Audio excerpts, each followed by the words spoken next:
भणवा जाता है पोयरा જાય બહુ ભણેલા પાછા. હા તો જીતુભાઈ ગ્રેજ્યુએટ લોકો આ લોકો અહીંયા બી. હા એમ નોકરિયાત બી બહુ નહીં કરું છું આ લોકો. એટલે જે નોકરી ને ઓલા કે બહાર નીકળી ગયા હે પછી.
આજે અમારું નંદનવન પ્રાકૃતિક કૃષિ કેન્દ્રની ટીમ આ મહારાષ્ટ્રના મોલગી વિસ્તારમાં આવ્યા છે ત્યારે આ જે દાબ વિસ્તારમાં શ્રી હેંગિયાભાઈ કરના આપણા જે ખેડૂત છે હંજાભાઈ, એમણે આ જે સરસ મજાની સ્ટ્રોબેરી ઉગાડેલી છે અને મલ્ચિંગ કરેલું છે અને એમણે જે દેશી ગાયનું ગોબર વાપરેલું છે અને અત્યારે અમે એમની જે સ્ટ્રોબેરી ખાધી છે અને સ્વાદ લીધો છે. આ જે કોઈપણ મોલકી વિસ્તારમાં જતા જે પ્રવાસીઓ છે એમનું રોડને કાંઠે બિલકુલ એમનો સ્ટોલ છે, ત્યાંથી એઓ પોતે અને એમની દીકરી વેચાણ કરે છે. ખરેખર મિત્રો, આપ પણ જ્યારે મોલકી આવો ત્યારે આ સ્ટ્રોબેરીનો લાભ લેજો. તો આપણે શ્રી હેંગિયાભાઈને સાંભળીએ. હેંગિયાભાઈ, આપણે જ્યારે આ સ્ટ્રોબેરી વાવી ત્યારે પહેલાં જમીનની તૈયારીમાં શું કર્યું હતું? બસ ગૌરીનો દેશી ગાયનું ખાતર નાખ્યું હતું અને અત્યારે સરસ મજાનું જ્યારે આમાં કોઈ કીટક દેખાય તો એવો જે પેસ્ટિસાઇડ કેમિકલને બદલે જે ગૌમૂત્રમાંથી બનતી દવા અને એનો ઉપયોગ કરે છે અને સરસ મજાનું આપણે આ પરિણામ જોઈ શકીએ છીએ. મિત્રો, આજે ઝેરમુક્ત પ્રાકૃતિક કૃષિનો જે કોન્સેપ્ટ છે એ આપણા ગુજરાતમાં જેટલો ચાલે છે એટલો જ આપણા મહારાષ્ટ્રમાં પણ અત્યારે વ્યાપ વધી રહ્યો છે. તો ભારત તો ખરેખર આ આપણે જોઈ શકીએ છીએ આ જે આખી ક્વોલિટી છે એ, અને આમાં કોઈ જમીનનું લેવલ પણ કરેલું નથી, ઊંચી નીચી જમીન પર છે. માત્ર પાણીનું મેનેજમેન્ટ માટે વોટર ડ્રીપ યોજના કરવામાં આવેલી છે અને આ ડ્રીપની અંદર આ મલ્ચિંગ કરીને એઓએ આ બનાવ્યું છે.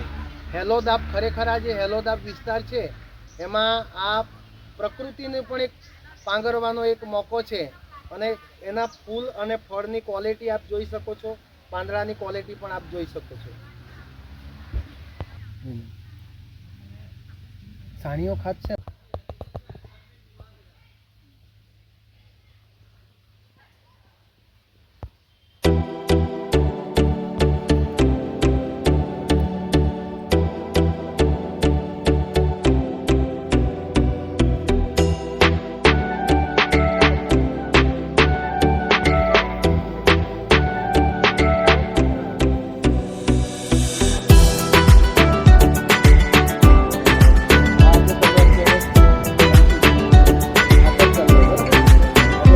રાસાયણિક બી ચલવાય અને આમાં છે ને ખાટી છાશ જમીનમાં જે છે ને વાળા જે રોગ આવે ને એના માટે ખાટી છાશ અને દેશી ગાવડીનું ગૌમૂત્ર.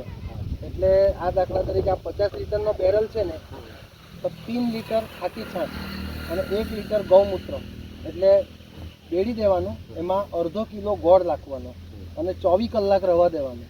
અને પછી આ વેન્ચુરી છે ને એનાથી ખેંચાવો. એટલે તમારે આ જે ડીએપી નાખેલું હોય ને કાલા જે થાય ને, અને બીજું મૂળમાં કોઈ રોગ નહીં આવવાથી. અને આ પાન છે ને હજુ તમારે એકદમ એમ ખીલી જશે. એટલે એ છે. પછી એક ગૌકૃપા અમૃતમ બેક્ટેરિયા આવે છે અમદાવાદના, તો એ પણ હું તમારા માટે આવીશ ને તો 5 લીટર લેતો આવે. એટલે એ તમે બી વાપરજો, બીજા કોઈ શેતકર આવે ને નવા એને બી તમે વાટજો, બરાબર? હું લઈ આવ્યા, બરાબર? એટલે એનું કોઈ કિંમત નથી. એ 5 લીટર આવશે ને કે પછી તમારે એને બનાવ્યા કરવાનું. એટલે તમે બી બીજાને આપો. 1 જ લીટર આપવાનું. એમાં 2 લીટર છાશ અને 2 કિલો ગુડ, દેશી ગુડ, આ 2 વસ્તુ નાખી દેવાનું. 1 અઠવાડિયા પછી આ જવા દેવાનું, બરાબર? બન્યા જ કરે નવું. એક જ વાર હું લાવી આપા અને તમારે ત્યાં વારંવાર બનશે. આ વેન્ચુરી છે એટલે બહુ સરસ મજાની થશે.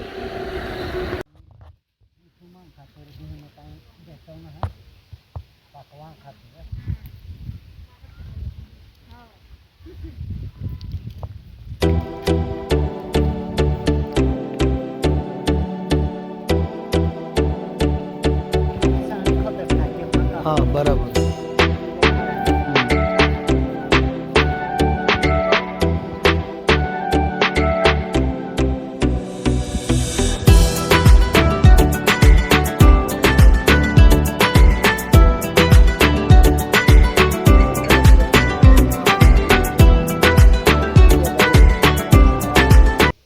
જે વટાણા બનાવેલા છે, દેશી વટાણા, પોતાના ખાવા માટે, જે પોતાના ઘર વપરાશ માટે એમણે જે વટાણા બનાવેલા છે બિયારણના. પણ આજે એક અમારા નંદનવન ટીમને ટેસ્ટ કરવા માટે, પ્રાકૃતિક કૃષિનો કેવો ટેસ્ટ હોય એ ટેસ્ટ માટે આ થોડા અમને જ્યારે ગિફ્ટમાં આપી રહ્યા છે. એમની સ્ટ્રોબેરીનો સ્ટોલ અહીંયા રોડ પર જ છે. અમે જતાં ખાધી, સરસ મજાની.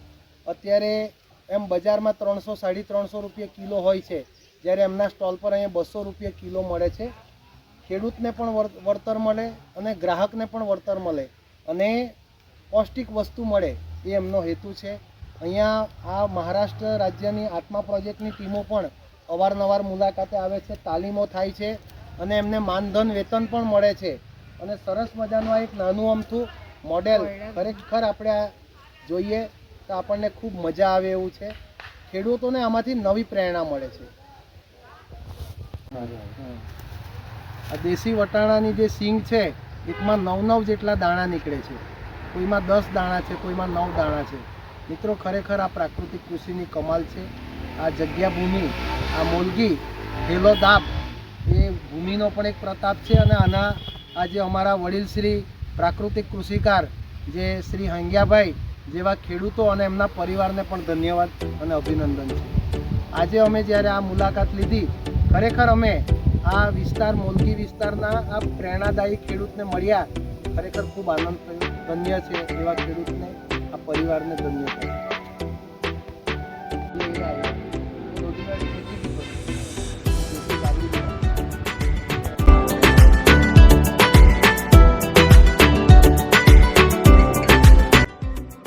નમસ્કાર, જય ગૌ માતા. આજે અમે નંદનવન ગ્રુપ આ મોલગી મુકામે અમે જ્યારે આવ્યા છે ત્યારે એની આજે એક લોકલ વેરાયટી અમારા ખેડૂત મિત્રોએ જે સરસ મજાની મહેનત કરી છે, બિલકુલ પ્રાકૃતિક રીતે એને ઉગાડવામાં આવી છે. એ સ્ટ્રોબેરી, એની ગુણવત્તા આપ જોશો તો સરસ મજાની ગુણવત્તા. હેલો દાબ જે વિસ્તાર છે એની અંદર જે ખરેખર આ ગુણવત્તાની જે આ સ્ટ્રોબેરી બને છે, આજે આ સ્ટ્રોબેરીને ખરીદવાનો ખૂબ આનંદ છે. દરેક ખેડૂત પોતાના ખેતરના પાળા પર, આવો રોડનો કિનારો હોય ત્યાં પોતે પોતાનું મૂલ્યવર્ધન કરીને વેચે અને 2 પૈસા વધારે રડે, એમાં ખરેખર બધાની ખુશી છે. વસ્તુ જય હિન્દ, જય ભારત. હા, લે દાદા. હા, તાજે એ ભારી થાય ને હેરા આવી ગયા. જે અત્યારે અમે વાડીની મુલાકાત લીધી, અંજિયાભાઈની જે આ દાબ ગામે મુલાકાત લીધી, મોલગી મહારાષ્ટ્ર, એનો આ સ્ટોલ છે. અને આ સરસ મજાનું વેચાણ. એમની દીકરી અત્યારે 8મા ધોરણનો અભ્યાસ કરે છે, પણ આજે રવિવાર છે, એમના દીકરાઓ છે, બધા ભેગા મળીને સ્ટોલ પર આ કામ કરે છે.